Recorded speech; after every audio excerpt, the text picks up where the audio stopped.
Caleb Gray's sudden appearance shattered the tension, his questions immediately challenging Henry's lies about his marriage to my pregnant mother, Yvette. Caleb then played a recording revealing a starkly different truth. My mother proposed a pragmatic marriage to Henry, a business arrangement to secure a father for her child before her anticipated death from a weak heart, offering him financial benefits in return for my guardianship and survival. Henry's greedy acceptance was clear on the recording, along with my mother's chilling warning about the consequences if anything happened to me. What desperate move was Henry about to make? And with the truth finally out, what does the future hold for the company and for me?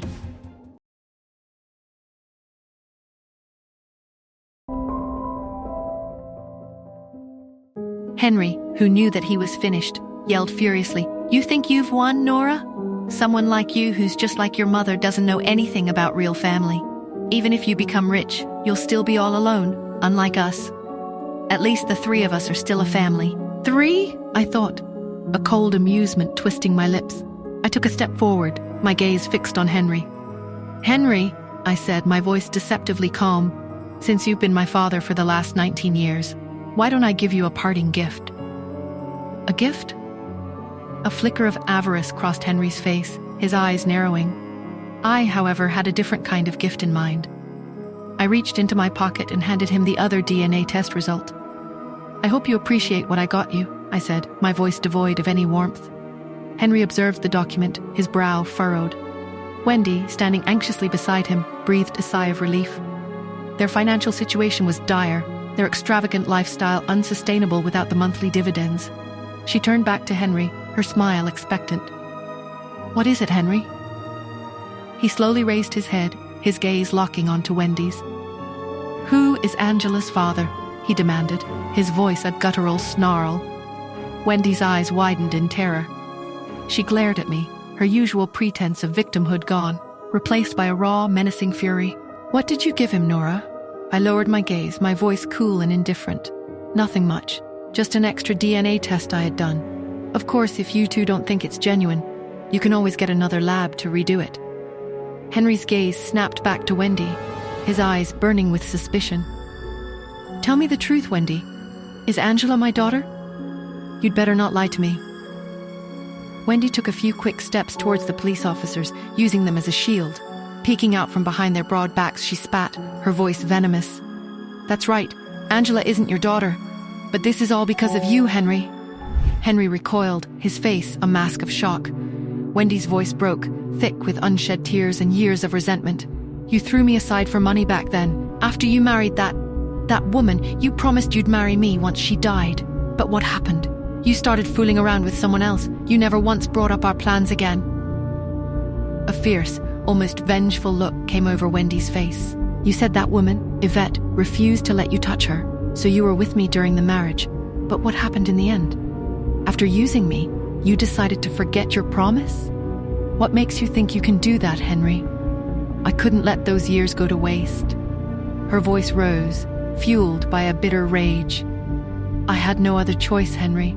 Since you refused to marry me, I had to do something.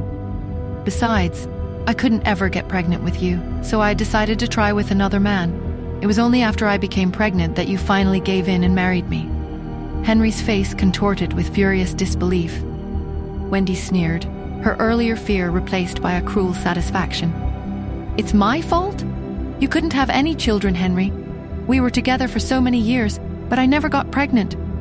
One night with another man, and it happened. Why don't you admit that you're sterile?"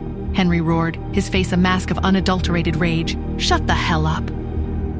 Wendy, however, wasn't afraid. She even said arrogantly, "You're too old now anyway, so calm down. Angela still thinks of you as her father, but if you continue carrying on like this, we won't treat you the same."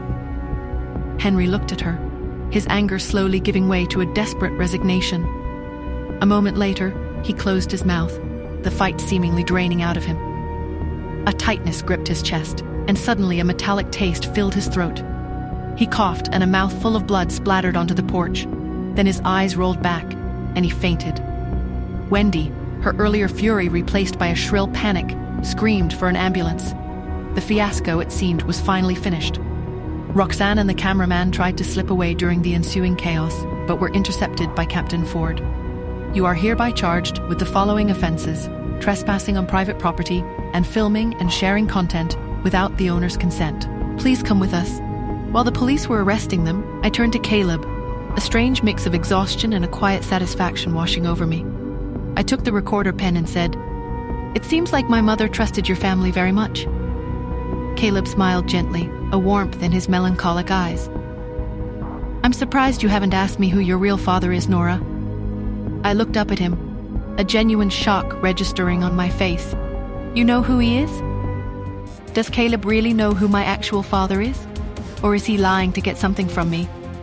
Can I find my father and make my children meet him? Is he still alive? Hi, Nora here.